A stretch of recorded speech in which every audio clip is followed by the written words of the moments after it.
Mas maghigpit na rin ang mga City Hall ng Maynila at Taguig sa mga e-bike o e-trike. Sa highway po, alinsunod sa dati ng memo na Interior Department. Ang isa sa mga lungsod, ipapa-impound na raw ang sasakyan ng mga pasaway. Nakatutok si Joseph Moro.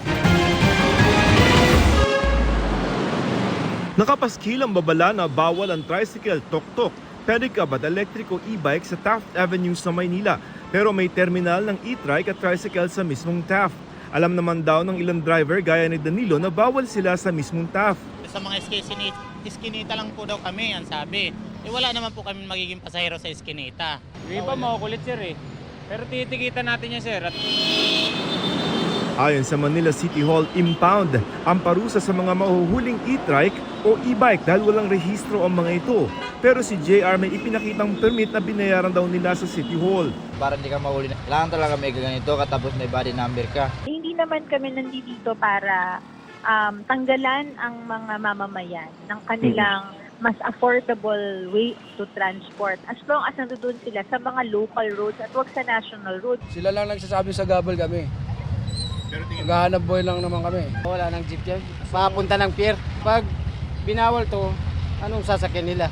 Katulad sa San Mateo sa Rizal, may mga ilang lokal na pamahalaan. Katulad dito sa Maynila na nagpapaalala na bawal sa mga national road. Katulad dito sa Taft, yung mga e-trikes at saka mga tricycle dahil sa gabal daw ito sa trapiko. At karamihan, hindi rehistrado sa LTO at yung mga driver, walang lisensya.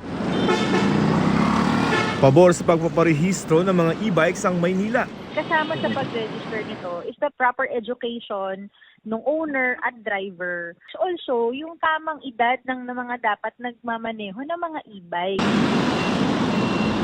Sa Taguig, nagpalabas na rin ng anunsyo na bawal dumaan ang e-trike sa national roads tulad ng C6, C5 at Kalayaan Avenue. Maliban na lamang kung tatawid sila sa mga ito. Bawal din daw itong gamiting pampasahero. Pero may ilan kaming namataan nakikipagsabayan pa sa mga mabibilis na sasakyan. Si Hill galing pang Pasig at papasok sa pinagtatrabahuang call center. Hindi ko pa alam. Hindi ba delikado? Hindi, okay lang. Doon ako sa gilid eh. Hindi namin alam kung ano Hindi pa namin alam eh. Ano, pati ito yung ginagamit niyo, sir? Diyan lang kami sa dito lang sa sa 19 Avenue. Ayon sa MMDA, wala namang problema sa pag-e-bike o e-trike na nauuso ngayon.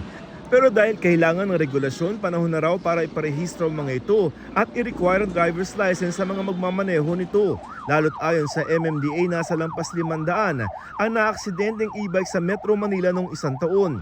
Matatanda ang sinabi rin ng technical working group na binubuo ng mga representante ng iba't ibang traffic agency at LGU traffic heads na posibleng magawa ang guidelines para sa regulasyon ng mga e-trike at e-bike ngayong buwan.